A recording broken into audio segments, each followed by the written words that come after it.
Yo, yo, yo. What the fuck is up? I was lucky enough to spend approximately 2 hours talking to my good friend, Chus Maestro, drummer extraordinaire. He's played in bands such as Hybrid. He dabbles in all kinds of stuff, okay? He does Muay Thai. My band, Teething, and him have a very close relationship, so we talk about that as well. We share awesome stories about movies we love. We play this really cool game where I'm like, do you prefer Event Horizon or do you prefer RoboCop? Thank you, Chus Maestro, for having some fun in the subway with myself. And check out chusmaestro.com to see what's up with him. And without further ado, here's my conversation with my dear friend and drummer motherfucker. I think that's it. How are you doing? I'm very good. I just celebrated my birthday a couple of days ago, and it goes very aligned with my personality because it's one day before Halloween. I had red velvet. I got 6 Ghostbusters toys, and life is good. What about you? How have you been? I'm pretty well because autumn is my favorite season of the year. So I'm happy. And apart from that, I'm okay. I'm always good.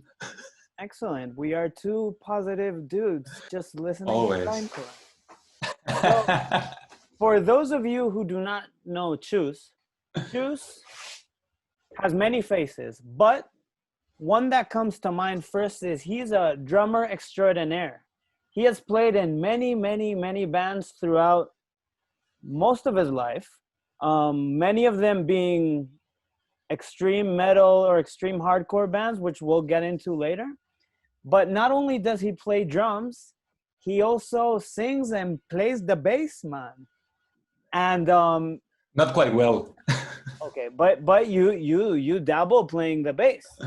And for those of you that want to check it out, you can check out he has his own YouTube channel under the name Chus Maestro. And since he is antisocial and anti-human, you won't find him on social media, but you will find him on YouTube. And currently, he spends his days being a session drummer and also a live drummer.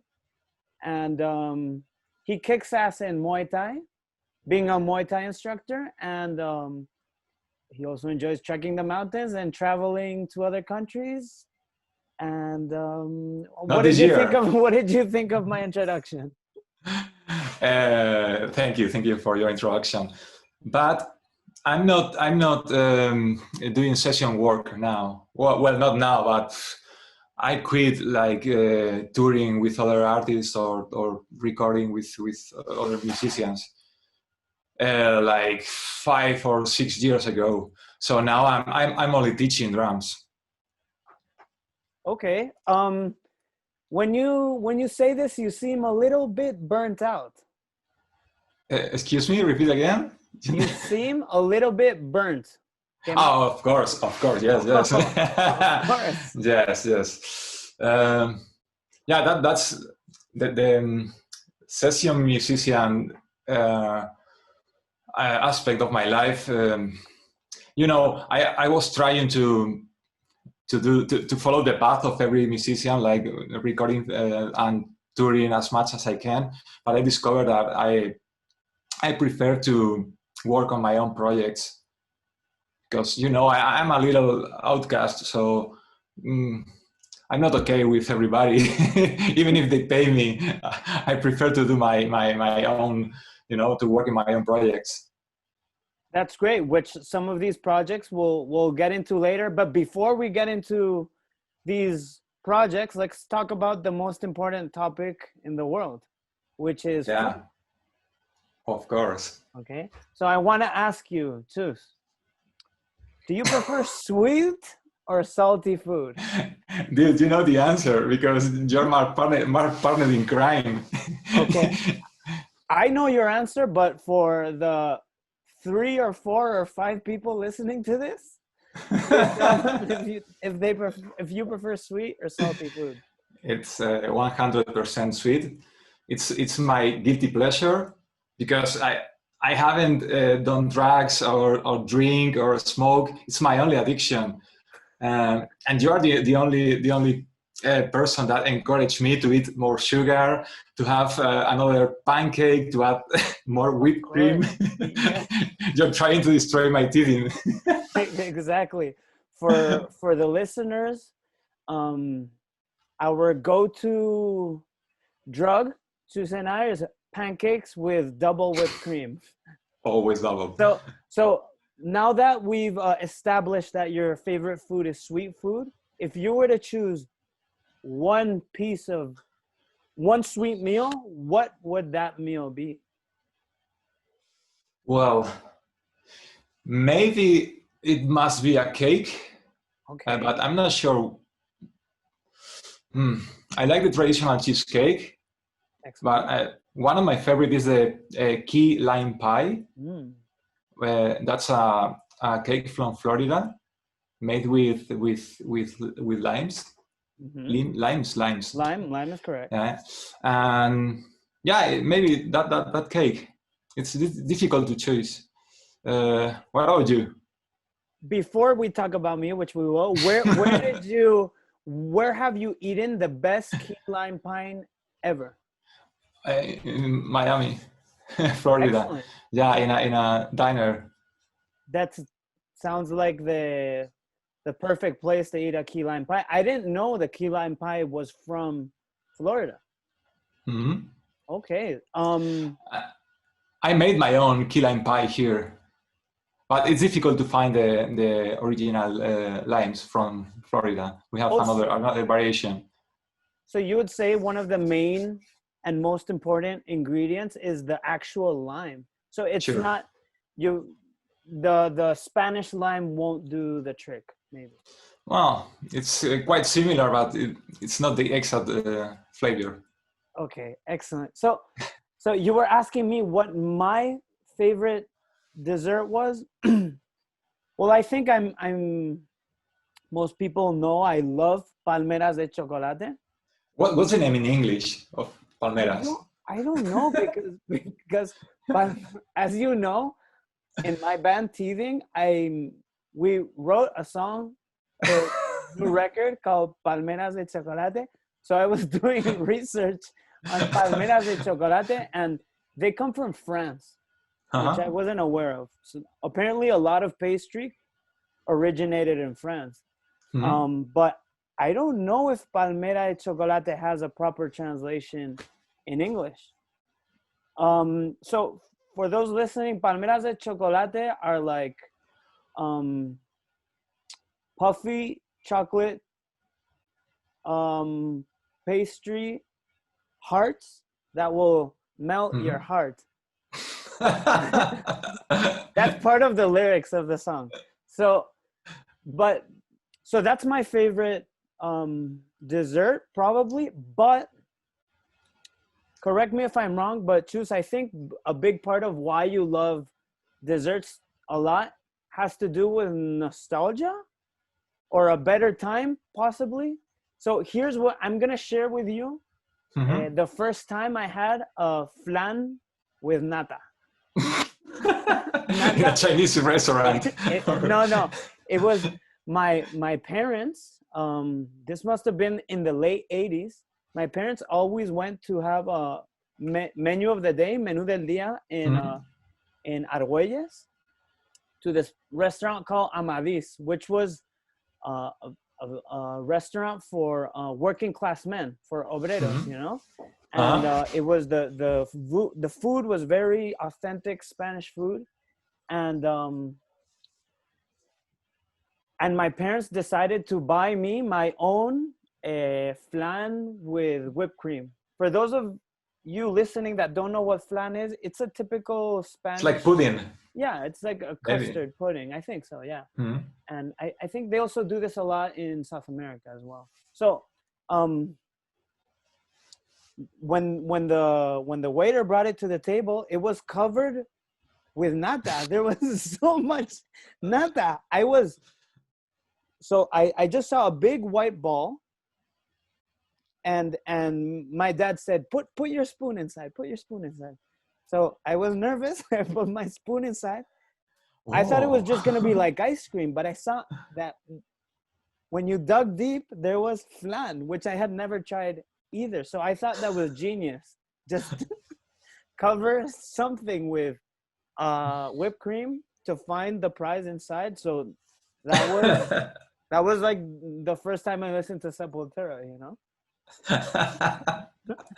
So what, Chus, going back to what I was saying is, I think a big part of why you enjoy desserts is because in this moment you're 100% happy. It's like laughing. Yeah, it's kind of nostalgic because I love to keep my inner child alive always, you know, as you do. So you know, every children loves candy. Mm-hmm. So why not now? Exactly. I'm still loving it. I'm still loving the same things as when I was a child. I want to keep that flame alive because those things make me happy. Excellent. I share this point of view with you. It's like toys. Your house is full of toys as well. Yeah. Let me show my Godzilla. Curious with me always. Yes. Chus is a avid lover of everything Godzilla, from the good Godzilla movies to the bad Godzilla movies. You've seen it all. Yeah. But not only Godzilla, but every kind of monster, you know. I love, hey, here we have our big friend Alien. Yes. This is if I recall correctly, that's the alien from Aliens, right? Yeah, this is the warrior, the warrior one. Got the head. For sure. We're going to get into movies in the second half. So if anyone gets bored of talking about desserts and music, just jump to the second half where we talk about cool movies. So, Chus, I have to ask you, because I think it's appropriate we talk about it, even though it's a recurring theme. How have you been handling the last 9 months of COVID? How has your life been affected by this? As you know, first of all, I've been infected back in March, me and my family, but we are okay. We are all okay. And the worst part was that I've been forced to cancel a couple of trips, one to Norway and another one to South Africa and Mozambique. But besides, everything is going great because I've got rid of my little social life. So I'm having plenty of time for myself, and you know, I'm focused. I'm more focused than ever. I'm playing drums every day, studying every day, training Muay Thai every day. So yeah, I'm feeling good inside my bubble. I know, you know, outside it's going pretty bad, especially in Spain. Yeah, I think for the most part, you seem happier on the inside, inside your little cave of horrors. I can relate to this. So I think, and apart from those trips, your work as a drummer has it been affected? No, because the first 2 months of lockdown, I've been teaching online with all my students, so we hadn't any problem. And now I'm teaching in my rehearsal room, so it's going quite well. I haven't any complaint. Okay, I'm glad to hear this, and this is the perfect segue to us talking about how we met. I have my version. Would you like to share? Do you recall meeting me for the first time? You have better memory than me. I remember the first time we officially met. Maybe it was during Festima 2006. Correct. That's the I, year we played together. yeah, we played together. You were with Nathan de las Cenizas. I was playing with Hybrid, and we both were opening for Tool and Deftones. Yes. Maybe that's the official meeting of both of us. Correct. But we knew each other yeah. before. Yeah, we knew each other from, I guess, we were aware of each other's bands. We had seen each other at concerts, I'm sure. And but correct me if I'm wrong. I did gang vocals on the One Last Word. True that. EP. So EP. Was that prior the Festival? It must have been around the same time. I think that we recorded that album 2008. No, 2007. 2000, yeah, it was around this year. Okay. Okay. So what's your version? My first recollection of you, because you're a bit older than me. Nice mug, by the way. Can you show? Oh, cheers. It's just water. Okay, it's much cooler than mine. Mine is a Pink Floyd mug. Well, but it has mango soy yogurt inside. That's better than water. Yeah. Oh. So my first recollection of you was in Fuenlabrada. Oh, okay. Something important to know is I think, Chus, you're probably 4 or 5 years older than me. I'm not sure. I'm 39 right now, okay, so and you are 33? 35. So you're 4 years older. So the first time I recall seeing you, there was these rehearsal spaces in Fuenlabrada called El Grito. Fuenlabrada is in the outskirts of Madrid, where all the scumbags rehearse. And I was rehearsing there with one of my first bands, the typical bands that go nowhere. And I remember seeing you there. I don't know what band you were with, but you were wearing an Aliens shirt with the Queen Alien on it. Yeah. And I was so impressed by this, because this must have been early 2000s or something like that.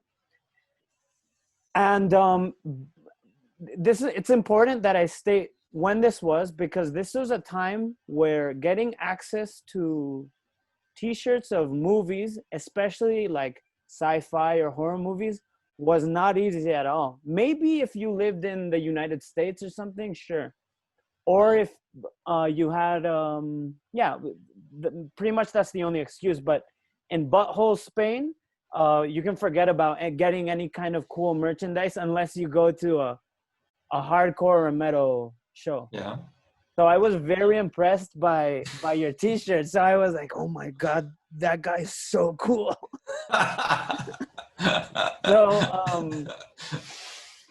So yeah, that was my first encounter with you. And I always knew we would always see each other. Eventually we would say hi to each other. And I always knew we had we had to meet, because every time we talked, I felt like we had a lot of stuff in common, like our taste in music, our taste in movies. We like fart jokes. And so one day I just called you, invited you to my house to swim in the pool. And I think when it all bloomed. I think that's it. Unless you have anything else you'd like to add.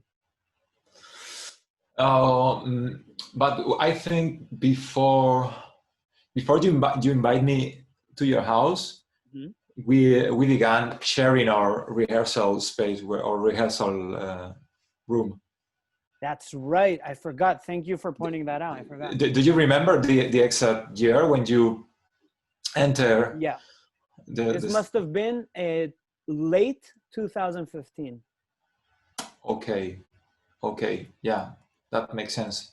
Okay. So the story is, my band Teething and Chus had your own rehearsal space, but it wasn't with a band, right?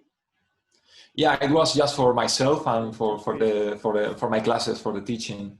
exactly, and other musicians, and we had crossed paths, and you very nicely offered us to move into the same rehearsal space. So yeah, that's right. Yeah. And we kept on. That's true. Um, Later we'll get into your relationship with teething and all of that. Oh, Okay. great. So right now we're gonna talk about, this is a very similar topic. Is I'd like to ask you something I enjoy very much about my friendship with you is you love death metal and you also love hardcore, and I don't see that a lot, like maybe with my friends in teething, yeah, but like, Hmm.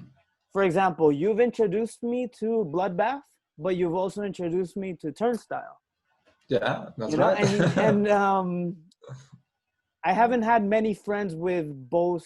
With usually my friends that like hardcore, maybe they will like Yeah, napalm an death or. yeah, one obituary, maybe a band, but Mhm. your knowledge, I think, is pretty wide. Thank And you. even though I think you may not admit it, I think I enjoy that you're very up to date with the current bands. You're not like an old dog that only listens Yeah, to stuff until 1998. You're up to yeah. date with, you're checking out videos on Hate 56. You're checking Hmm. out new death metal and grindcore bands. So talking about this, I'd like to ask you, what came first for you, hardcore or metal? I started listening to metal back in '95, and uh, I quickly started to get deep into extreme metal, like mainly death metal, brutal death metal, and grindcore. But in '98, I discovered the Victory Style Records compilations, and I was blown away by Earth Crisis, Strife, Snapcase. It was like a whole new genre for me, and I fell in love with those bands. So, I love music, not only metal or hardcore. I listen to a lot of styles, so I'm always listening to new bands.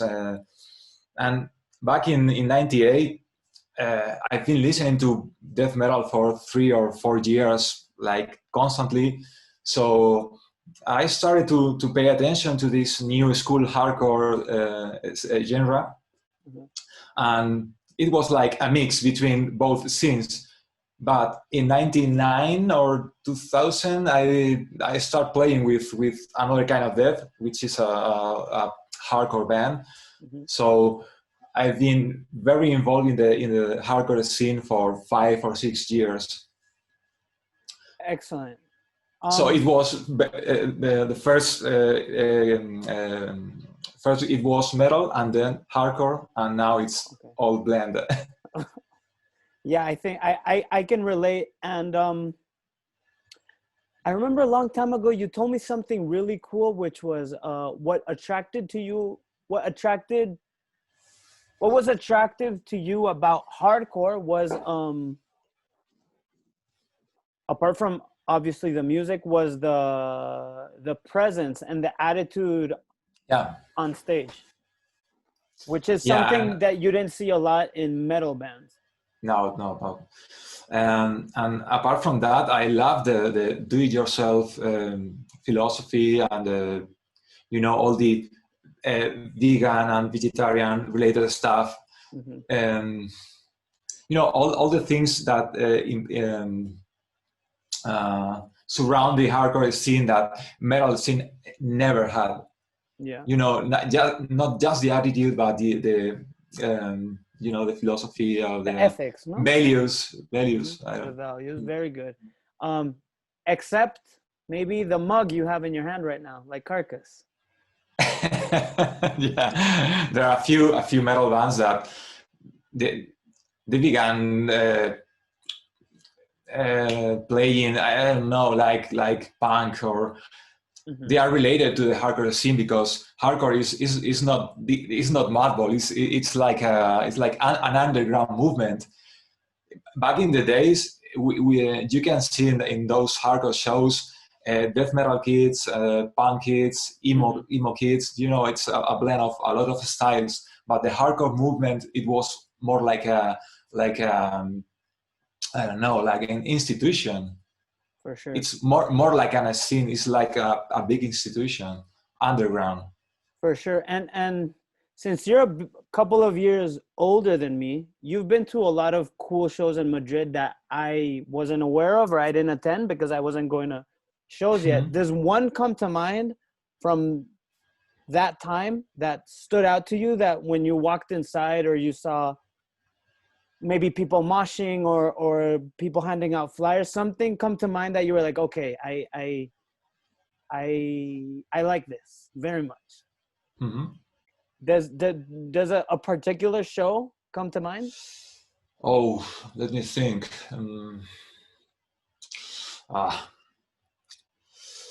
I don't know. Maybe a small bands, like when the first time I saw Fall Silent. Do you know Fall Silent? No. It's a very small band. They released a couple of albums.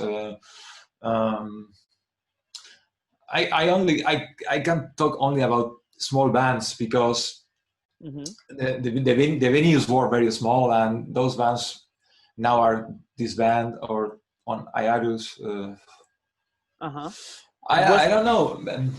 Maybe the first time I saw Mastodon or Nude or Nostromo. Okay. You know, like yeah. the early 2000 bands.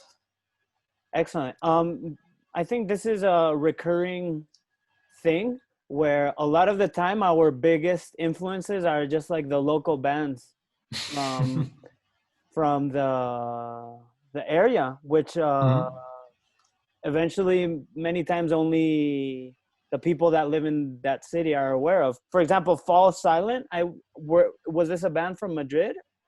No. Full Silent was from Reno, Nevada. Oh shit! Okay. I just thought with such a shitty name like that, they must have been from Madrid. Yeah, it sounds like that, but okay.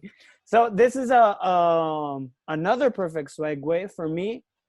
I want to talk about you've been in a lot of bands, like so many bands, not just hardcore and metal, but you've played in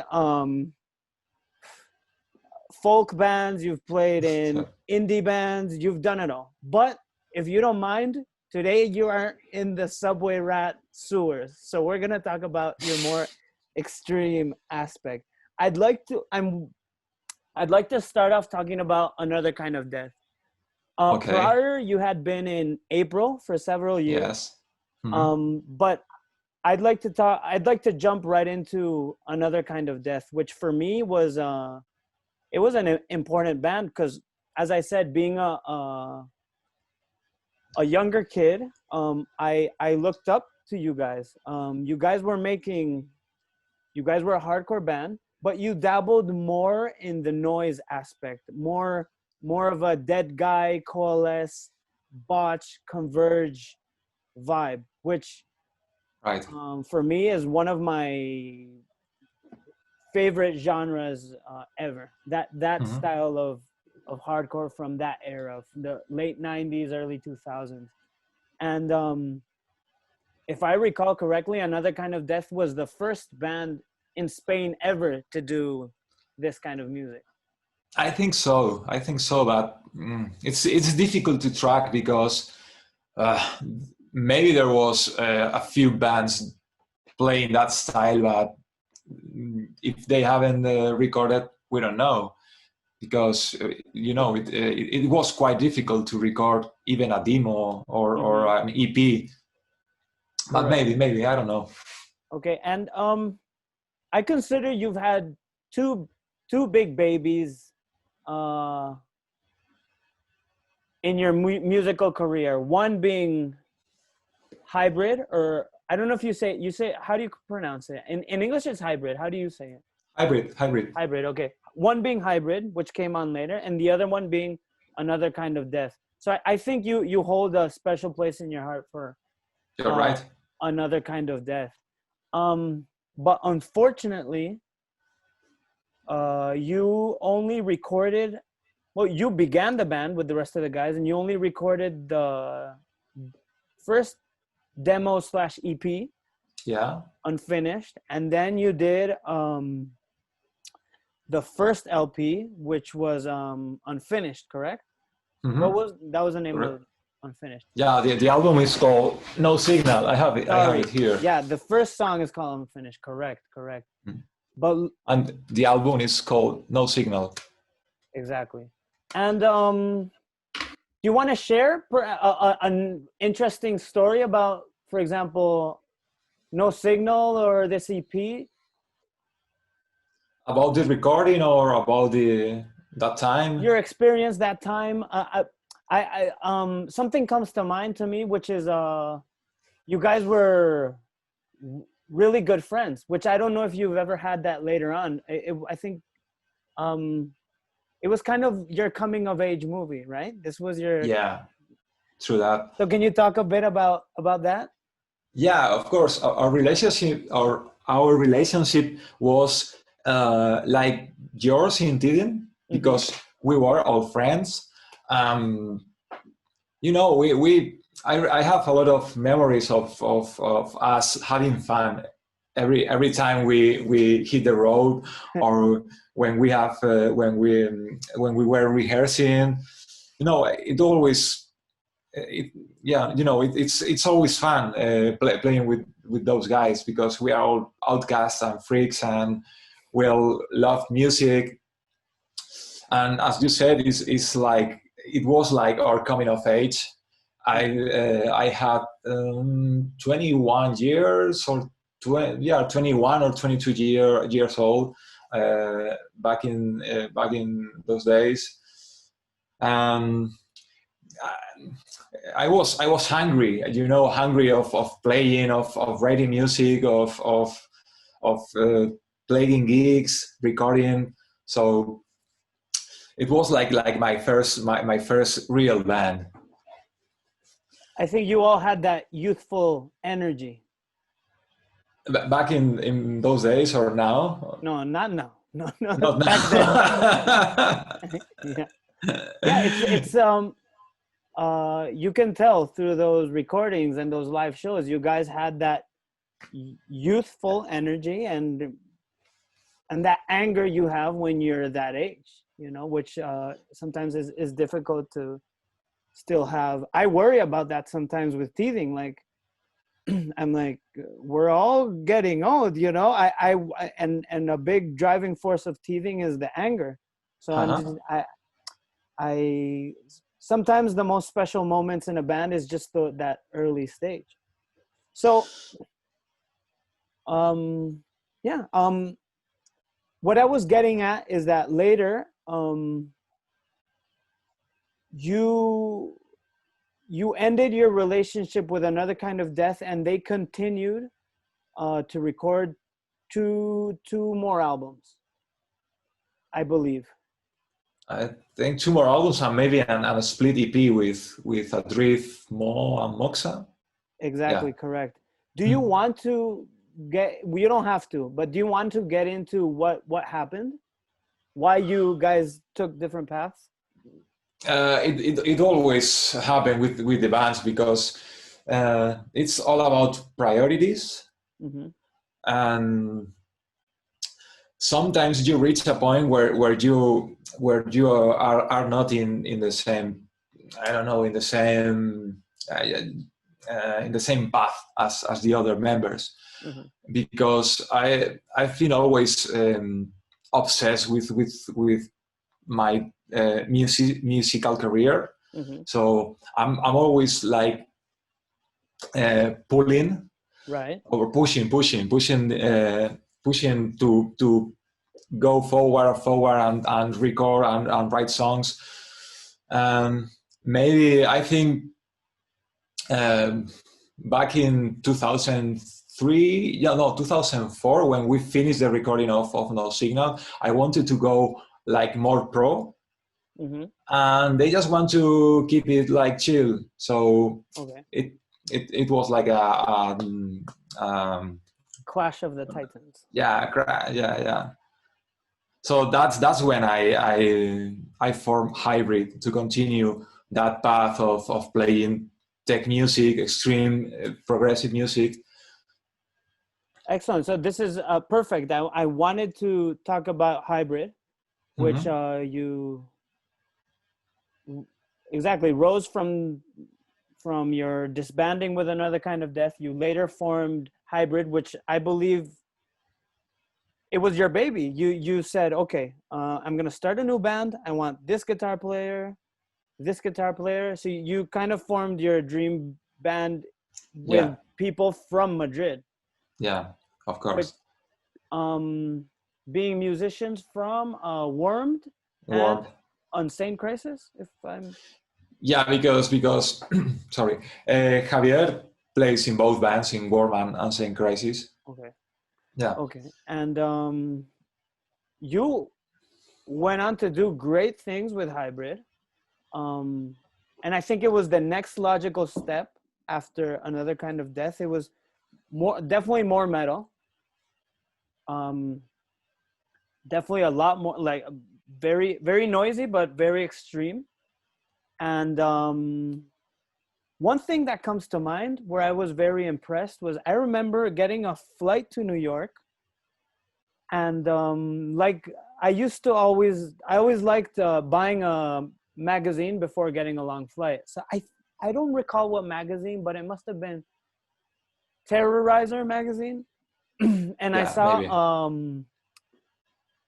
an ad for the 8th Plague of Hybrid. And I was very impressed that a local national band from Madrid was on an international magazine like Terrorizer, because Terrorizer, I believe, is an American magazine. Maybe English. I think it's English. Okay. I don't know right now. So what I was getting at is, I think you stepped it up. You guys did very cool things. And can you talk a bit about your time in Hybrid with this first lineup of the band, which was during the 8th Plague, the first album? Yeah, as you said, I formed the band back in 2004 when I disbanded with Another Kind of Death, and the proposal was like continue the path I've been doing with Another Kind of Death, playing faster and more extreme and more complicated, like, pushing forward. And I found pretty good musicians, so we started the band. We began writing new songs. I was super, super. I don't know the word. Yeah, I like passionate with this band because it was the first time that I could do the music I wanted to listen. Mm-hmm. Because we mix several influences that in that time I think there wasn't not too many bands that mix the heavy grooves of Meshuggah with the speed of Dillinger Escape Plan, that blend of style. So I was, as you said, very passionate in that in those times. We record first an EP. Correct. Like to see what happened. Things were working pretty good with Hybrid. Our main goal, at least for me, was like to go outside Spain, not playing, but we wanted to let us music know outside Spain, because there is no scene for what we played in back in 2004, 2005. and we sing with a UK label called I don't know the name. What's the name of the label? I think that I can't was remember. later on, right? Deep Send. Excuse me. Yeah, Deep Send was the second label, but the first one, ISO Sound. ISO Sound was releasing stuff from Bosk. It's like a post metal kind of band, and another few bands. It was like a small label, a small underground label, but the owner has a lot of contacts, and he promoted us very well. So the Eighth Plague came alive, and yeah, we have very positive reviews and very positive feedback, and it was like our starting point. Excellent. The album was released in 2008. Okay. That's right. I forgot to mention you had the prior EP, which is Beyond. What was it called? Beyond Undeniable Entropy. Correct. And yeah, later on you re-recorded some of those songs for the first album, and then that lineup also fell apart. Correct? Yeah. Do you want to get into what happened? Yeah, it was the same problem as with Another Kind of Death, because things were going pretty good with Hybrid. We received a lot of offers to play outside Spain, and my fellas didn't want to play gigs, and I was hungry to go outside and play and record more stuff. So I just wanted to keep moving forward, and they won't. So I decided to find new musicians and continue with the band. And that's when you later found the funniest dad in Madrid by the name the mighty Antonio. the mighty Tony Panther. Tony Panther. Tony Panther. Exactly. Tap dance extravaganza. Exactly. So for the listeners, Antonio, who we're talking about, which later went on to join Teething, and we got to know him thanks to Chus. But rewinding and going back to Hybrid, what can you tell me about this second this like resurrection of Hybrid, the second album? It was a different lineup, different time. I think my recollection is you weren't as active playing gigs, maybe, and you had a difficult time finding a singer, but you were able to get the singer you wanted for the album. Can you tell me your recollection of this time? It was back in 2009. I've been casting musicians, and I found Antonio out from nowhere, and I found garbage. Yeah. He was stealing diapers. And I found Ivan Duran as well, who is an impressive guitar player, just like Antonio. And yeah, I love this second coming of Hybrid, because it was more like the Another Kind of Death times, where Ivan, Antonio, and I were very, very close friends. We have a lot of things in common. And yeah, we've been searching for a bass player and a singer, and it was quite difficult, but in the end we could record with some musicians. But the core of the band was Antonio, Ivan, and me. Okay. And yeah, it was a pleasure working with these guys. Yeah, but in the end, when we released the album Angst in 2016, 2016. Sí. 2016, yeah. 2016. I've been exhausted and burned out of doing too many things. So finally, we quit the band. What Antonio joined. Yeah. What exactly burnt you out about the whole process? Yeah. The feeling of fighting alone with everything all the time. Right.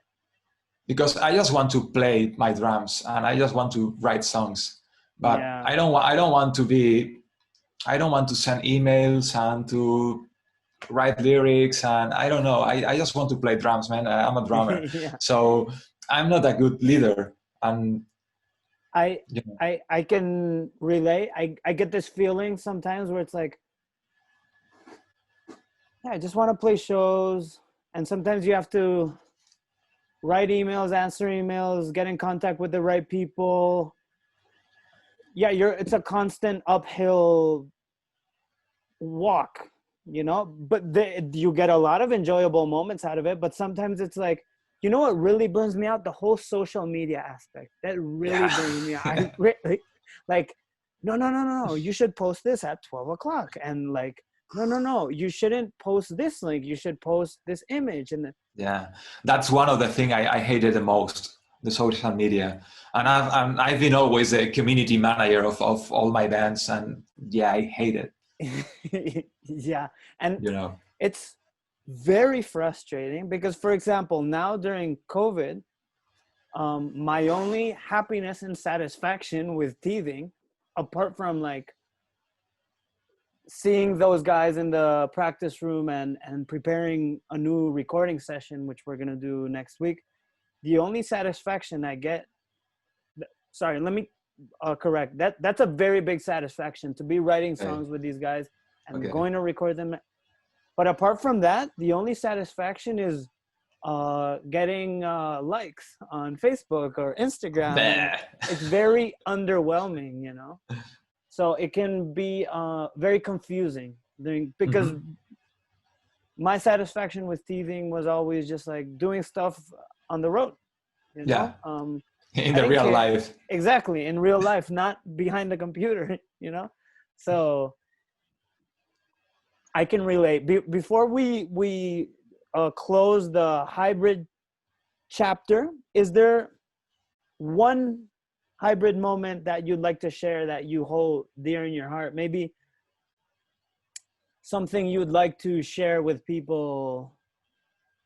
Maybe you got a good feedback from one of your heroes, I don't know, or something funny, or Antonio ate 3 cheesecakes in a row. I don't know. The first thing that comes to my mind was a dessert battle. After a show, we played in Bilbao with Textures, and the next day, after the show, we lunched. We had lunch together in a buffet, or Chinese buffet or something like that. And Iago was the bass player in that time. It was a friend of Ivan. He's from Galicia, and he loves sweets as me. So we started a battle, and like, who's going to eat more flanes or more I don't know, ice cream, and he won. Oh wow, impressive. Yeah, but in the end, we both ended in the bathroom, like releasing the Kraken. Did either you or Iago get a fever after? Not me. I don't know about Iago. That's I like your answer. I really liked your answer. Very childish. The fact that that's the kind of answer I would have given. Sometimes sometimes you don't get that answer from from musicians. It's good. You gave a heartwarming answer. I liked your answer. So I want to talk a bit about a couple of other bands. We don't have to dive in that deep. I want to talk about One Last Word, which was your another hardcore band you had. I want to talk about Coilbox, which you were with that band for a short amount of time, but you did important things there, and Justice Department. Okay. So choose your destiny. Which one would you like to talk about first? Maybe the first one was Justice Department. No, a Coilbox. Coilbox it's a metal, like new metal band from Madrid, in the vein of all the Slipknot or something like that. And they offered me to play drums with them. And I've been rehearsing and writing songs for the second album, which is called the Havoc, yeah. And that's all. I've been just writing songs with them, but finally I haven't recorded the album. Okay. So that end of the story. Okay, but you did record some songs, right? But they were never released. But you did record some. Yeah, we record like three demos, 3 songs for a demo. Yeah, I have uploaded. I don't know where. Okay, so something that comes to mind about your time in Coilbox. I remember the day we went to watch Alien Confident. Alien, what's it called? Covenant, which you were kind enough to, I think I had played some dates with Teething or something, and you were nice enough to wait for me to watch it together, because it came out on a Friday, but I think we eventually watched it, because I was gone that weekend. We watched it on a Monday or a Tuesday or on Wednesday or something. And we were sharing stories, and you told me a very interesting story, which is with Coilbox, the second album was gonna be released under it wasn't Warner, but it was Warner. It was Warner. Okay, so it was a big deal. This was a time where it's not like now where album sales could be big, and nu metal was kind of a thing. So a lot of labels were investing in nu metal, and I remember you telling me an A&R would come to your rehearsal space and like supervise what was going on. Okay, so my question is, can you tell us what an A&R is and your experience having an A&R watching you rehearse? I don't know about other A&Rs, but that one was like a vulture. Like a rich old man, all welcome and with a suit, and he came to our rehearsal room 2 weeks before we recorded. I haven't recorded, but the band recorded the album, just to know. Okay, show me what have you been writing. And the fun fact about me entering the band was that I brought a lot of extreme metal influences, not just because the way I play, but I was writing with a guitar player, and the new stuff was raw, very raw, like 10 songs, very raw, very not as extreme as Hybrid or Teething, but more extreme than the previous album of the band, which was like Slipknot, like the Spanish Slipknot version, and we had to write a quick song like in one day, and we wrote a very simple and melodic song. We played all the repertoire to the A&R, and he was like with this face, oh, gross. But when we played the melodic one, he said, that's the song. You have to write more songs like that. You are going to record more songs like that. The other songs, I don't like it. So yeah, I went I went crazy, and I confront to himself. You confronted the A&R guy. Yeah, and it was a big move, and that but that's me, man. I've been because I've been rehearsing with that band every day for 3 hours, every day for 6 months. All my free time was writing songs with Coilbox.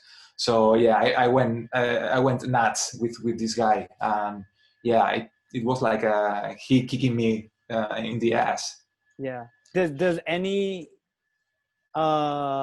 sentence come to mind? I want to know, did you insult him or anything like that? No. I was polite, but I always speak the truth. So it was like, man, why haven't you came earlier? Because are we going to waste these 9 songs because you like this shitty radio edit version? Fuck off. Yeah. Okay. Great. That's I didn't sorry, remember. I can see Bingo there. Can I say hi to Bingo? Of course. Bingo. Come say hi to Tito Chus. Oh, hello. Bingo. Hola, Bingo. ¿Eres un perrito? He's very sleepy, but he's moving his tail. Okay, Bingo. ¿Eres un perrito? Bingo, are you a dog? We need to remind Bingo that he's a dog because he thinks he's a human being. He thinks he's a grindcore loser like us. And no, like us. Indeed, he is. He is the superior breed. He is a dog. Okay, so Coilbox, goodbye. Okay, goodbye. What came next? Justice Department?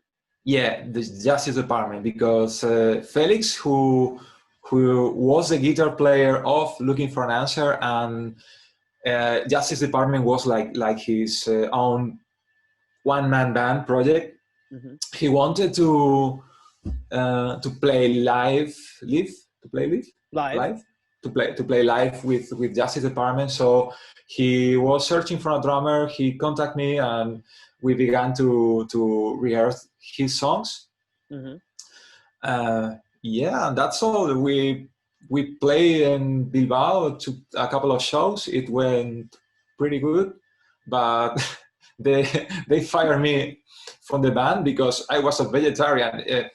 For those who doesn't know, Justice Department is a vegan straight edge band, hardcore band with a touch of crust and a little extreme grindcore, extreme metal grindcore influences, but they are vegans, and they knew I was vegetarian. I'm still vegetarian, and for me it's okay. I just wanted to play drums, and they knew it. But when we finished those shows, I received an SMS message. Mm-hmm.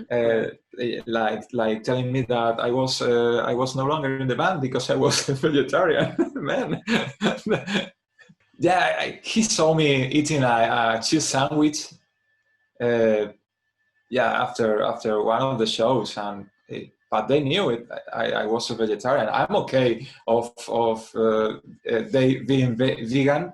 So I don't know. It's they were so confused, mm-hmm. and I respect their option, but man, don't waste my fucking time. I've been rehearsing your whole set for just a couple of shows, and just it's not just my time, but my illusions, because I wanted to play with Justice Department. I like the songs, but end of story. Thank you for opening up and sharing these stories, because not everyone would, but as you said, you're a sincere guy. You go straight to the point. And now let's put aside Justice Department and talk about One Last Word. Okay, and with One Last Word, it was just like the other two bands, they contacted me because they wanted to change his drummer. Do you know who was? The Rat? Danny Rata Batera, Rat, Rat, Subway Rat drummer. And yeah, in that time I was playing with Hybrid, and I just wanted to be in another band without leading the band, just playing drums. So it was okay for me. And One Last Word was a new breed of new American metal kind of band, like Killswitch Engage or Unearth, maybe. Yeah, Unearth. And yeah, it was very fun to play drums in that kind of style, because I can go very groovy and then fast and a lot of double bass, and the guys were just very funny. So I enjoyed my days with One Last Word. We record an EP and then a full album, which was released in 2009. It was called Thrones. And end of story, because one of the guitar players went to Paris, and the singer went to another place, I don't know, so the band was disbanded in 2009. Excellent. I played a lot of shows with One Last Word, and that's one of the things I enjoy the most, because Hybrid, in that time I was with the first incarnation of Hybrid, and we played like 10 shows in 2 years or 3 years, and with One Last Word we were constantly playing like 12 gigs per year. Okay, good. And I was moshing at many of those shows. Thank you, man. With my moshing friends. What do you miss the most about being in a band? Of not being in a band right now? Correct. Nothing. maybe the writing process. I love to create. I love to write music. That's what I miss. But in the other hand, I'm playing every day, so I'm more active than ever. So I'm quite happy right now. I'm not writing songs, but I'm playing covers. So I'm playing, but that's what I like. Excellent. And this isn't your band. Let's talk a little bit about Teething, because I think you have a very close relationship with Teething. Band. You're my favorite guys from here. Thank you very much. You have such a close relationship that we share rehearsal space for many years now. We still haven't had a problem, which is common as a sharing rehearsal space. So we get along in that aspect. Mm-hmm. You were nice enough to send Antonio over, because we were at the time we had been through 2 guitar players, and I think we didn't even begin searching for the 3rd guitar player, and we had cross paths, and you told and we were catching up, and we told you, oh yeah, we don't have a guitar player, and you were like, I have the guy for you. And that same night, I think we must have seen you at 6 p.m. I think at 10 p.m, 4 hours later, we received an email from Antonio, a very passionate email, telling us that you had contacted him, and he checked out. Antonio is oblivious. Antonio lives in a bubble. He doesn't know anything. He wasn't aware of Teething or anything. He had never seen us live, but he had checked us out online, and he liked what he heard. And that same week, we didn't even have to hold auditions, because he came to rehearse with us, and he nailed it. He killed it. You know, he began playing the songs, and he seemed to let his frustrations go. He was headbanging, and living That's in the Antonio. moment, and then we didn't think twice about it, and he's been in the band ever since, and it's been almost 5 years, and we're very happy.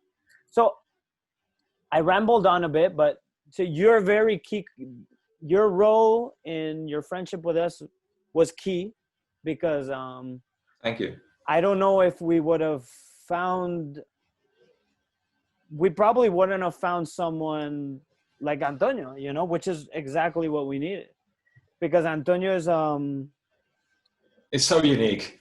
It's he's so it's unique, Antonio. but especially he's much older than us. He comes from like an old school background, because he's like Suffocation, Obituary, you know. So like, Yeah. and we're like we'll show him, Babies. we'll show him Pig Destroyer, and he's like, What's that? that sucks. Like, that's too new school for me, you know.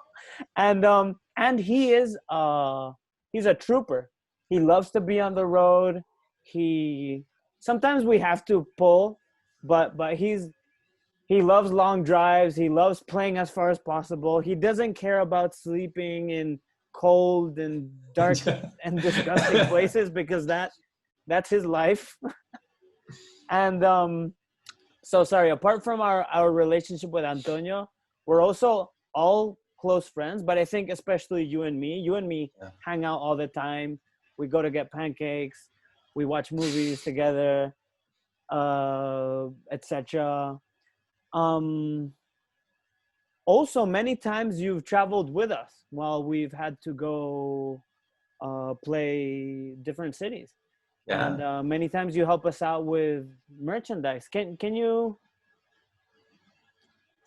do you want to dive in a bit and share a story or two, or talk about your relationship with TV? Yeah, sure.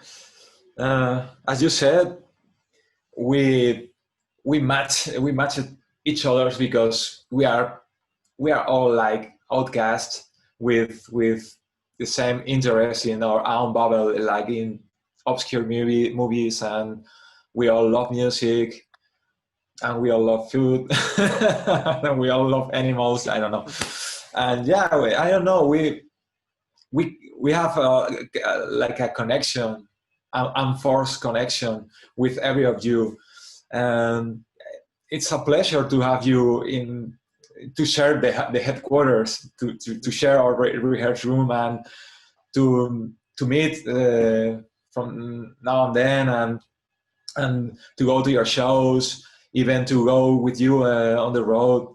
Yeah, because you are one of the not one, but yeah, the few people I like, because you know I'm not so social, but you guys are so cool and funny and good people. I feel like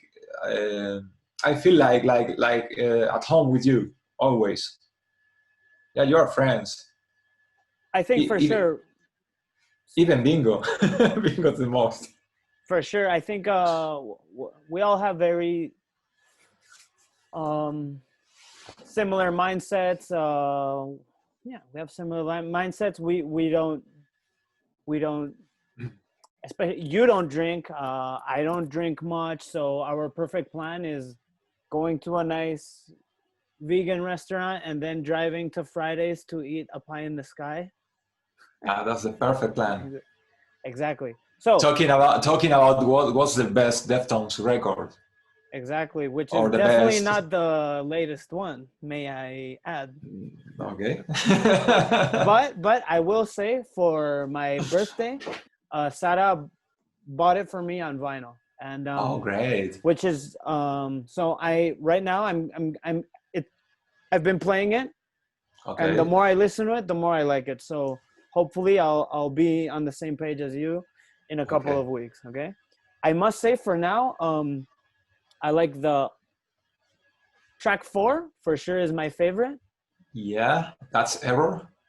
Exactly, Ever. And apart from that, I think the album artwork is great. I like the album artwork more than the album itself. Okay. So now, Chus, we're gonna get into the best part of our podcast, okay? Which is Okay. we're gonna talk about movies. So today's game consists on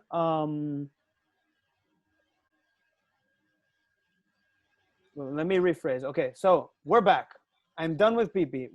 Today's game consists on delving into some of our, I wouldn't say our favorite movies, but we enjoy a different kind of film than your average Joe. Okay, so Okay. what I'm gonna do here, I'm gonna pick out two movies at the same time, and you're gonna tell me which movie you prefer. Okay. Okay. Perfect. Okay, so let's begin. I have a stack of movies here, okay? So first we have... So you are going to show the movies, I'm actually. going to show the movie. I'm going to show the movies. I think it just makes it a bit more Okay. fun. Okay. So here we have The Blob from 1989. Okay. This is not the original. This is the remake. By Chuck Russell. And I have a special place in my heart for Chuck Russell because he made Nightmare on Elm Street 3 Dream Warning. And on the other side of the ring, we have Event Horizon from 1997, which is one of Paul Anderson's earlier works. I think he did Mortal Kombat previous to this, but he later on went to make big Hollywood movies. But this was his and Alien versus Predator. Correct. The first one. Correct. And Alien versus Predator. So between these two movies, Chus, The Blob and Event Horizon, which one do you prefer? Maybe I'm going to pick Event Horizon, but The Blob has a special... But okay, both are in my top 20 horror movies. Wow. In my list. Both are in my list. I prefer Event Horizon because of the creepy background of the traveling into hell, but The Blob is so funny to see with a bowl of popcorn, and it's more like a Friday night movie. It's more kidding. Yeah, The Blob is definitely more of a monster movie. Yeah. While Event Horizon delves more into like satanic imagery, it's a bit more of in the Hellraiser universe. Yeah, that's right. One parenthesis, Chus. I don't know. I hear la calidad de audio se ha perdido un poco. No sé si has tocado algo. Yeah, maybe the cable. What about now? Now I think it's better. Okay, it's a cable. Okay, we're back on track. Chus. Okay, but what's your favorite? My favorite. I think I like The Blob better. Okay. The Blob, both movies are great. Maybe even Event Horizon objectively is maybe a better movie, but with my personality, it goes more aligned with The Blob. Just because if anyone ever sees my drawings, there's always slime, always blobs, stuff is dripping. So I have a soft place in my heart for mucus, whether it's green or pink. And the special effects in The Blob are mind-blowing. Yeah.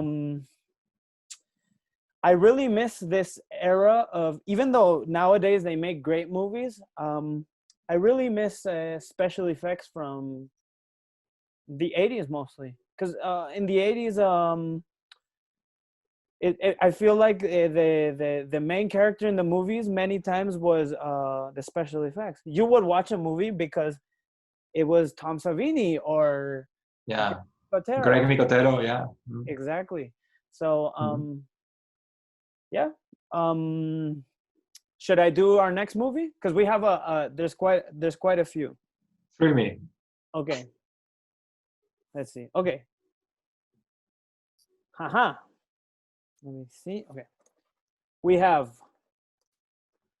on one side of the ring, we have Freaked from 1993, directed by Alex Winter.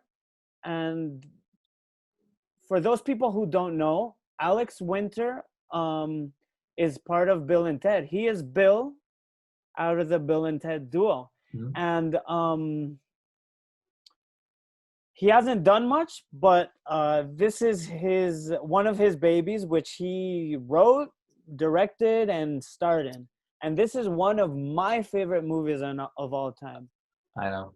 On the other side of the universe, we have Society from 1989. This was directed by Brian Usna, and this is his first movie ever. And he is one of my favorite directors, and this is also one of my favorite movies ever. A little bit of trivia, Chus. I don't know if you know that Brian Usna is Filipino American. I didn't know it. Okay. Wow. And so between Freaked Wow. and Society, Both are both are I don't know the word, but it's like your style. Both. I prefer Freaked because Society I only watched it like one time, and I only remember the last scene with the orgy of flesh and transformations, and that's the only part of the movie I enjoyed. But Freaked is more, and it's more funny to see the whole movie. So I will pick Freaked.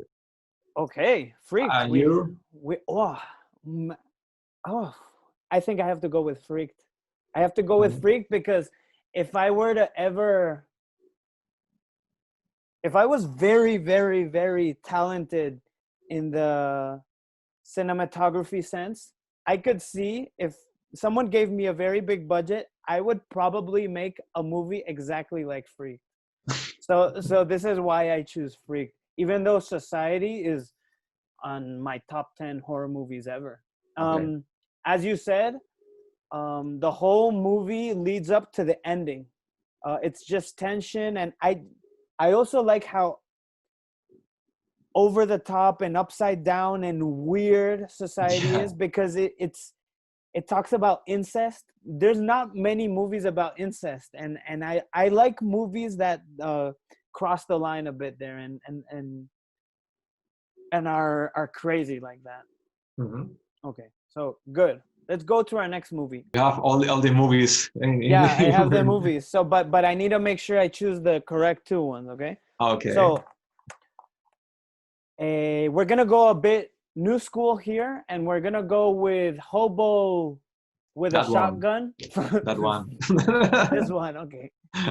With Hobo with a Shotgun from 2011, directed by Jason Eisner from Canada. And unfortunately, he didn't go on to make many things, but right now he's making a show on Vice called Dark Side of the Ring, which is a documentary about the dark side of wrestling, which is very interesting. He's making it. I know he is a lot into street fighting and martial arts. He wanted to do a remake of, not a remake, but a film in the vein of Bloodsport with Van Damme, Jean-Claude Van Damme, with a lot of fighters from all over the world. Man, I can see, if he were to do that, I could see it going down a story of Ricky path, you know? Yeah. Ricky-O, yeah. So on one side, we have Hobo with a Shotgun from 2011. And on the other side, we have Thriller. They call her One Eye from 1973. Yeah. Which is a Swedish film. One of my favorites. It's very much in the vein. You can tell this movie has influenced very much Tarantino when he was making Kill Bill, for example. And it's a rape revenge film. So between Thriller, They Call Her One Eye, and Hobo with a Shotgun, which one do you choose? Yeah, Hobo with a Shotgun. I like Thriller. And by the way, you recommend me that movie, you and David, once walking along Gran Via. Yes. You told me about Thriller, and yes. I enjoyed the film. But man, How with a Shotgun, I was crying in the cinema when I seen it. Wow, I didn't realize you were lucky enough to watch this in the cinema. Yeah, it was premiere in Sci-Fi Fest here in Madrid, and I didn't know nothing about the movie, and it was like a shock for me. The more I watch it, the more perfect it is. Every aspect is taken care of so well, from the insane, over the top, upside down characters in the film to how it's shot. Um, but what I think I enjoy the most in this movie is the one-liners. The movie is so quotable. You know, Uh-huh. every sentence that comes out of everyone's mouth is genius. I love it, especially the two characters called the Plague. You know that executioners from hell. Whoa, Yes. that they need a spin-off movie with Oh, just two of them hunting people. Whoa, I love the scene when they come into the hospital and they began to kill all the medics. exactly. How genius are the weapons that the Yeah, plague uses, you know? And if I recall correctly, we even watched the making of in my house at one point. through that. Yeah. Yeah. Which for me, it's for those listening and that are into filmmaking, for me, this is one of the most inspirational making ofs ever. Okay. And So what will you choose? I think I have to go with Thriller. They Call Her One Eye, Okay, because I because the really, sex because the sex scene with Christina Lindbergh. exactly, but that was a double. That Fake, was, yeah, yeah. yeah. Okay. It's I still have to play this movie for Sarah, my girlfriend. I think she's gonna enjoy this. Because most of the movies here we've watched together, but Thriller, A Cruel Picture, because it has many titles. Um, I have a very soft spot in my disgusting heart for rape revenge films.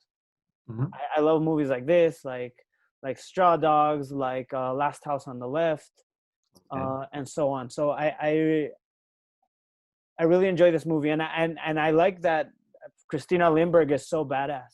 She's almost as badass as Ripley. You know, she does a great role in this movie, and Yeah. I like that it's a Swedish film as well. So on to our next film. Excuse me, Luis. Do you Yeah. think is there any rape and revenge movie but with a male character? It would Ah, be fun.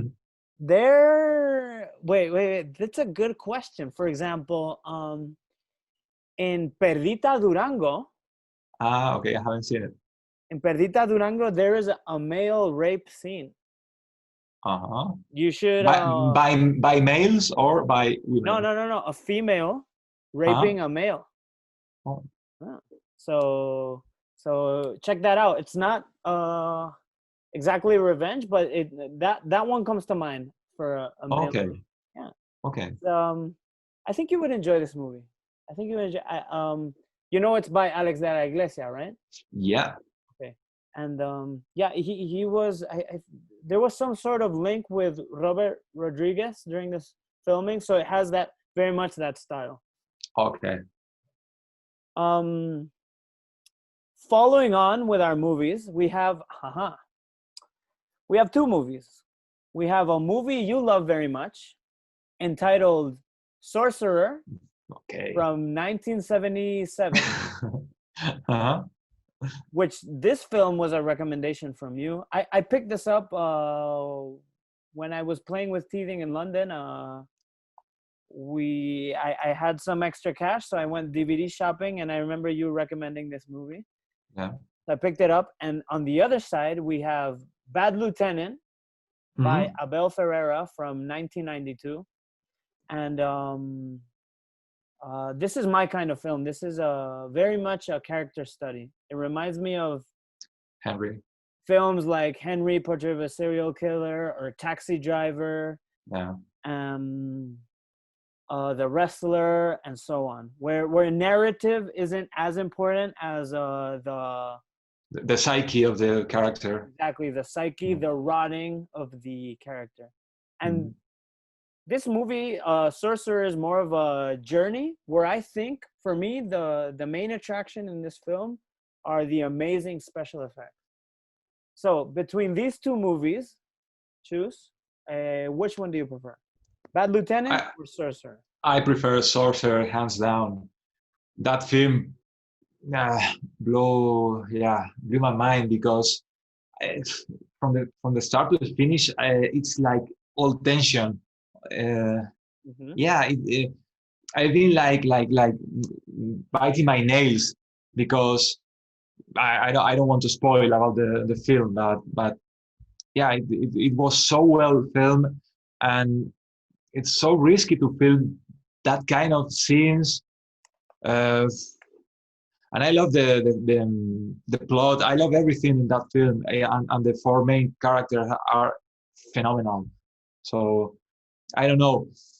I love the Sorcerer. Maybe it's one of my favorite 10 movies. And I think you really like this this era of filmmaking, right? Like the late 70s. Yeah, it's my favorite. And excellent. It's Willard Friedkin that directed this film. Willard Friedkin is the director of The Exorcist, which is one of my best horror movies, or my favorite horror movies. The 70s is so raw in the cinema. You know, it's blood and people fighting, and you know, it's dust. For sure. And especially just, I don't know, when I think of movies from the 70s, especially the more raw films, I have ingrained in my head, even though it's not true, that they all have like this yellow sepia tone to them, you know? Maybe. When I think of films from the 70s, I think of these colors. Maybe it's because I've seen the Texas Chainsaw Massacre so many times. Yeah. You know? But Sorcerer it's all green, because the jungle. For me, it's like Predator, but with tracks. Exactly, and the characters are very similar to the ones in. Yeah, very very manly. Yeah. Antonio could be in the truck. Coño. Okay, let's move along, and here are two films that you love very much. When I think of the films you like, these films come to mind, which is very violent and gritty science fiction. Okay, so on one side we have Paul Verhoeven's movie from 1987, RoboCop. Well, what's that cover art? I don't like it. You don't like this? This is from the Criterion Collection. Criterion Collection sometimes like to keep it simple and classy, so I think that's what they were going for. And on the other side, we have also from Paul Verhoeven from 1997, Starship Troopers, which is maybe if you're ever bored, maybe you should make a music video for Insect Warfare using clips of this movie. It would be great, yeah. So, between Starship Troopers and RoboCop, which one do you prefer? RoboCop, hands down. Another important film for me. I love everything in that movie. It's 10 out of 10. It's raw, it's violent, it's dirty. It has big guns, robots. It has even a dinosaur. It has stop motion. Man, it's perfect. It has a great sense of humor as well, which a lot of times people don't mention. Yeah. It has a mutation. Of course. Whoa. Let me tell you a story. I think you know it, but it was the first violent movie I've seen. Because when I was a child, my parents didn't allow me to watch violent movies. Mm-hmm. So one friend of mine slide me a copy in VHS of RoboCop, and I think I was 10 years old or 9 years old, and I was watching the film at 6 a.m. in the morning. Like Wow. I woke up very early to see the movie, and when I saw the scene where the gang shoot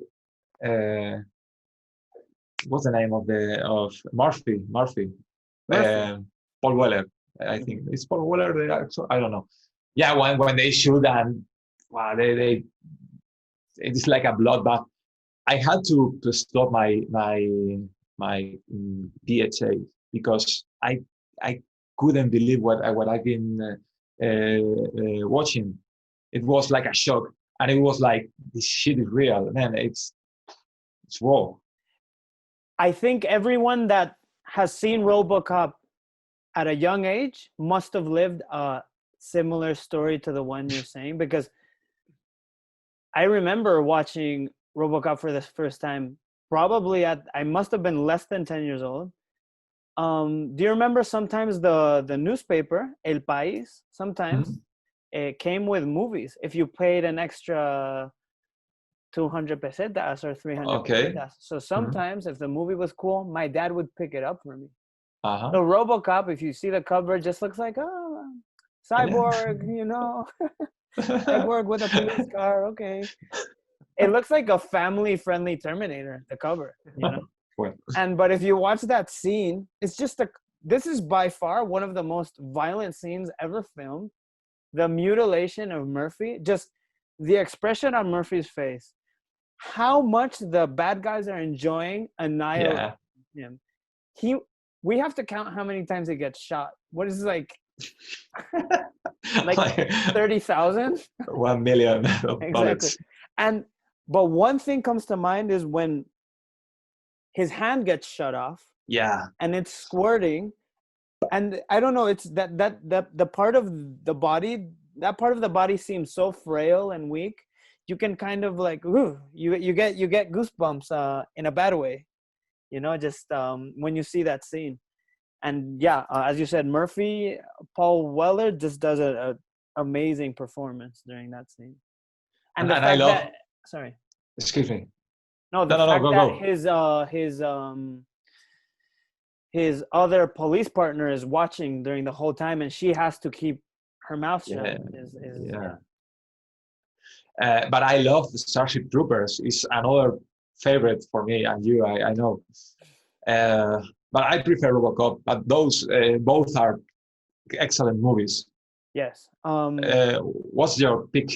Um, I'd have to go for RoboCop, but just because I love RoboCop so much. But Starship Troopers is also almost a perfect movie. I would give it a 9 out of 10. Starship Yeah, Troopers, for me example. too. Just because I give RoboCop a 10, I'd have to give Starship Troopers a 9. But the props to the special effects, because at this time a lot of Whoa. the special effects, people were abusing CGI, and I Yeah. think Starship Troopers used it appropriately. Yeah, mixed with props and animatronics. Yeah, They use CGI in a good way. yeah, exactly. And I like it has that dark sexual undertone that Paul Verhoeven always uses in all of his movies, at least all of the ones I've watched. And it's very politically charged. So I don't know.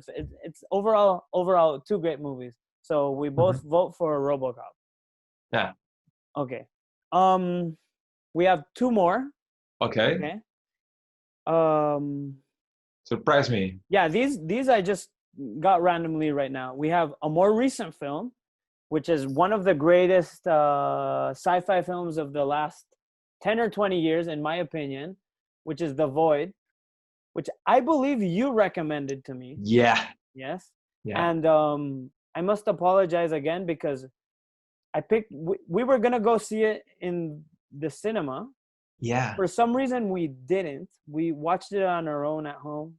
But later on, I picked it up on Blu-ray, and I promised you we would watch it together on Blu-ray. But I don't know what happened. The plan fell through. But you are welcome home to watch it at any point again on glorious Blu-ray. Thank you. And on the other hand, we have Angst. Hybrid. Hybrid, and two very different movies. Yeah. But Angst is where was this filmed? Is this a Swedish film? Austrian. Like film. Schwarzenegger. Exactly, like Schwarzenegger. But Schwarzenegger was not in this film. And this film is based on a true story. And I can see how important this film has been for directors like what's this French? Gaspar Noé. Yeah, sure. Or directors like this, or Lars von Trier. I can see the importance this film has had. Mm-hmm. So between these two films, The Void and Angst, which one do you prefer? Again, The Void, because it has monsters and mutations, and yeah, I love the music, the cinematography, and I love the special effects. They are all puppets. Yeah, I think it's everything in the movie. It's made with animatronics and 100%. I think they took heavily influenced the special effects by The Thing, obviously. Yeah, sure. And on the Blu-ray, there's a nice making of where the filmmakers of this film made a Kickstarter to fund just the special effects, not the movie, but to fund the special effects because they did not want to use CGI. So here's a perfect example of when to use Kickstarter. Yeah, but I love Angst as well, and you recommend me that movie. I watched it last year, and yeah, it was shocking. So real, so raw, and that's the kind of movies you like with a study of a character of his mindset. Exactly. How and the murders in Angst for me are so real and so violent. It's undeniably the actors and actresses during this film were hurt for real, because there's no way that was filmed without real physical abuse. Yeah. So you choose The Void. I think I'm gonna go with Angst, but I obviously love The Void very much, and for me it's an example of more films like this, please. Yeah. Times. Old school effects with monsters and close buildings. It's perfect. Exactly. Yeah, it's a perfect blend of The Thing and Event Horizon in modern times, I believe. Sure. So last we have 3 films, 3, not 2, and we've talked about this. We've talked about this in private, but one of my favorite modern directors now is S. Craig Zahler, and he's made Bone Tomahawk with Kurt Russell in 2015. Yeah. His Western, which is not so much a Western. Well, I don't want to spoil it, but it's a Western with a twist. And then 2 years later, he made Brawl in Cell Block 99, featuring Vince Vaughn in the best role he will ever play in his life. I can assure everyone that. Even though he's well known for his comedy films, which you can always get a good laugh out of him, I think he was born to star in a more serious role like this, even though there's a lot of black humor in it. And his later film, which was filmed 1 year later, which is Dragged Across Concrete from 2018, which is a cop movie. A cop movie. So I don't want you to choose your favorite. I want you to rank them from the one you like the least to the one you like the most. So again, we have The- Bow Tomahawk, Brawl in Cell Block 99, and Dragged Across Concrete. The one I like the most is Brawl. And then and then Bone Tomahawk, and the least I like is Drag Across Country, but I love the three films. I love the style of this guy. He has a very, very unique point of view of the way of film or to tell a story. And I love the sheer brutality of the violent scenes. That's the first time I've seen like a guy stomping into a head and blowing it out. Yeah, It's great. Yeah. Do you remember the first time we heard about this director, Chus? Yes. We were at the I don't know the name of the cinema. It's Artistic Metropole Cinema. Yes. Which we were waiting to see. Let me think. Sorry, while you think, shout out to Artistic Metropole, which is one of the few, if not the only, small cinema in our town that specializes in horror and sci-fi and exploitation and obscure movies. So shout out to Artistic Metropole. Yeah. Now continue. We were waiting to watch Berberian Sound Studio. Correct. That was a film I wanted you to watch with me. Mm-hmm. And yeah, we was like waiting there, and the owner was talking about Bone Tomahawk, and we were with our antennas receiving the message. And okay, say again, Bone what? Well, Bone Tomahawk with Kurt Russell, and we were like, okay, taking notes. Exactly. And yeah, I remember him. This is I just love this story because it could be a story from the 80s or the 90s. When you walk into a cinema or a video store or a comic store, because it's not only a cinema, they also have like a small store where they sell horror magazine, sci-fi magazine, a couple of movies, a couple of books, just all kinds of stuff. And the owner was in the counter just hanging out with his friend, and they were talking about how Bone Tomahawk was the best film they had seen that year. And we, as you said, we smart of us, we wrote it down, and here we are several years later talking about S. Craig Zahler's filmography, which is he's only done 3 films, and I can't wait to see what he does next. Are he working on a new film? I was just checking today, and I haven't seen that he's been working on anything. But he kept it constant because he did one in 2015, another one in 2017, another one in 2018. So I don't know if he's doing anything now. I can imagine producing a film now during COVID is not the easiest thing in the world. So let's see what happens. And it's very impressive. He always gets big. For him, it's very important to get big names.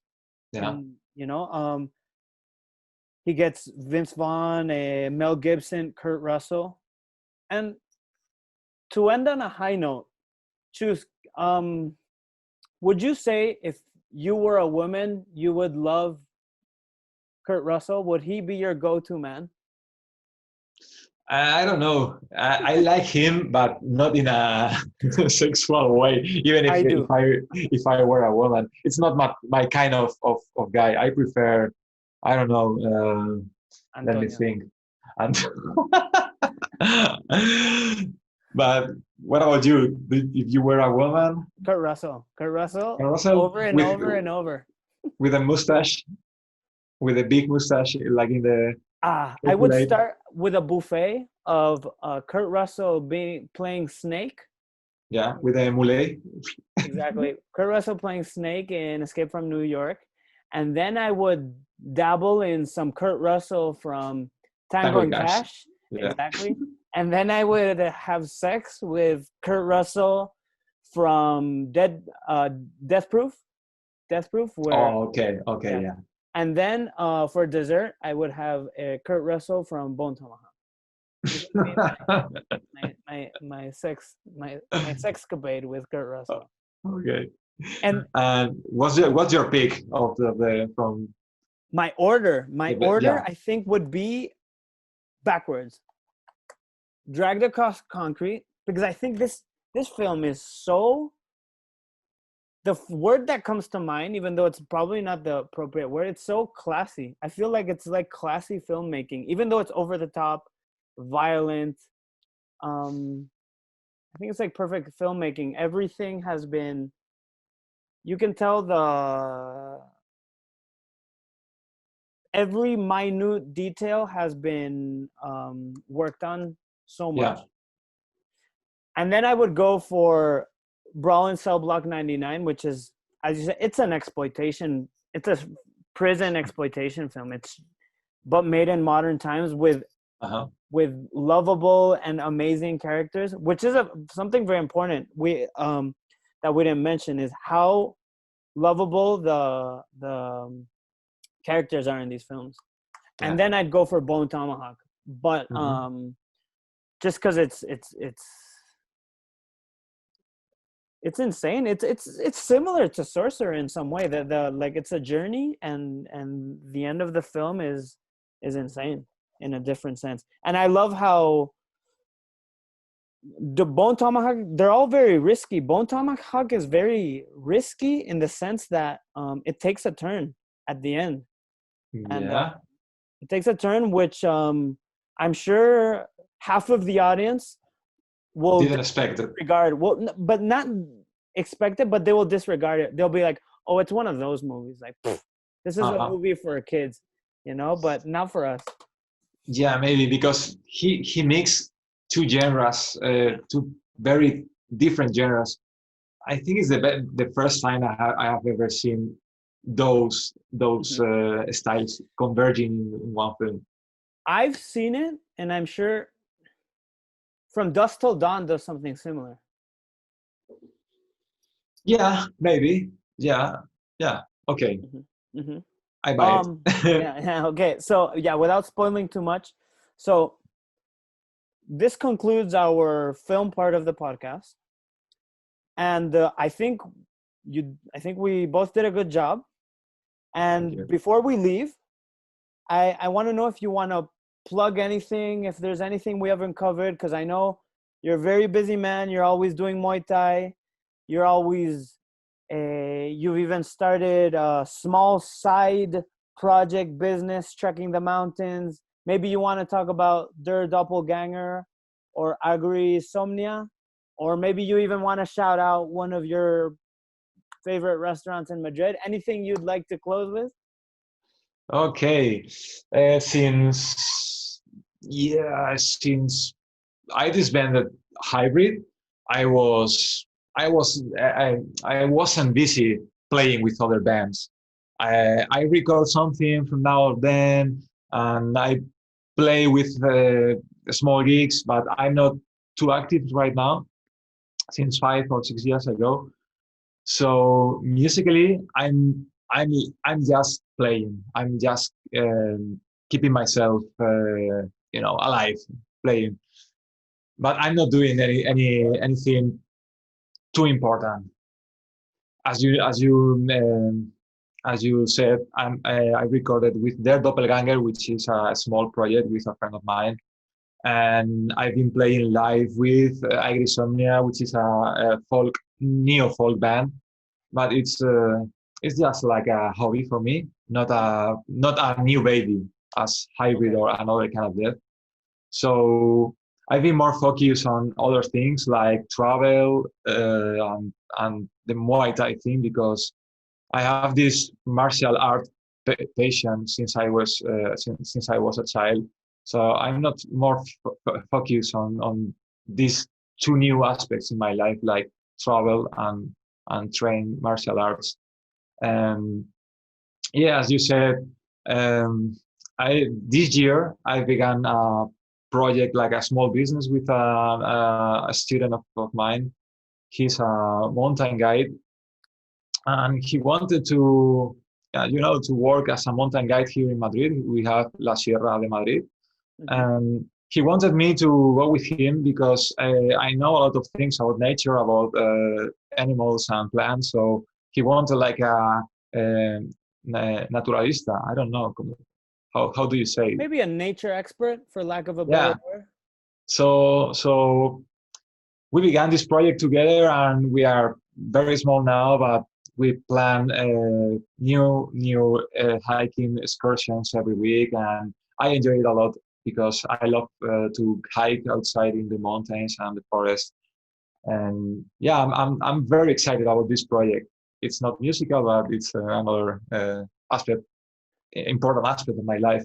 And about traveling, yeah, I love to go to the remote parts of the world to see animals. That's why I travel so much, because I want to see animals. I love animals, and I began to take dive lessons, and now I'm an advanced diver, and I travel to see sharks and fishes and hike into the jungles. That's what keep me alive right now, apart from playing drums or watching movies.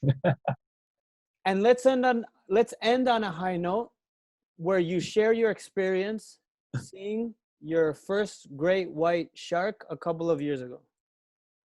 It was 4 years ago when the first time I went to South Africa. Man, I told you, I try to keep my childish, my inner child alive, and the great white shark was my favorite animal ever. Since I was a child, I was drawing sharks every time, and dinosaurs, but they are not alive anymore. So yeah, I just decided to fulfill a few dreams, like train Muay Thai, because I was obsessed with Muay Thai since I was a child, because of the video games and movies with Jean-Claude Van Damme. So that thing with the great white shark was like, okay, I need to see a shark inside the water. So I've been planning this trip, and there are only 2 places in the world where you can actually dive with a great white shark. It's not diving because you are inside a cage, and one is in South Africa near Cape Town, and I just went along there by myself to meet the great white shark, and it was like a big tick in my wish list. And yeah, since then, it was in 2016. I'm just fulfilling my dreams. I just want to I don't know, it's autorrealización, is self-realization. Exactly. To reach my own self-realization through other things than music, because now with the music I'm okay. I've recorded the albums I love. I play live. I've written a lot of songs I'm very proud of. So now I'm fulfilling another dreams, and that's why I'm ticking all my dreams since I was a child, and that's my path right now.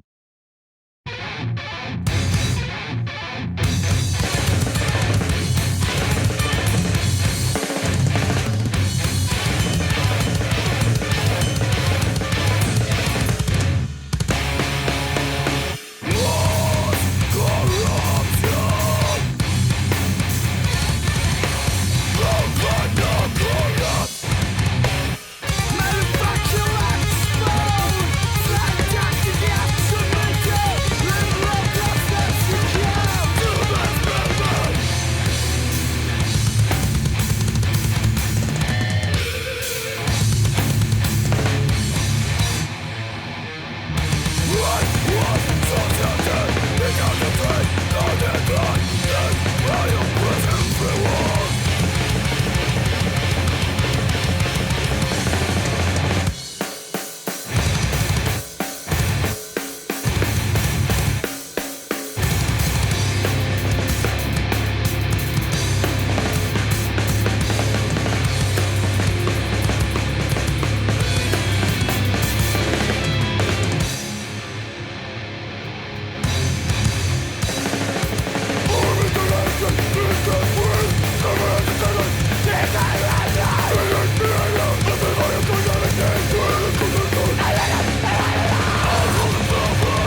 Yo, yo, yo. Good morning and thank you once again. Yo, yo, yo.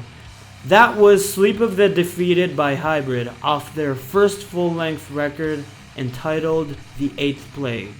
So tune in soon because I have some really cool guests aligned, including Phil from Despise You and Ellis from Wheel Must Productions and Bird Flesh. Yo, so get the fuck out. Yo, peace out, wood.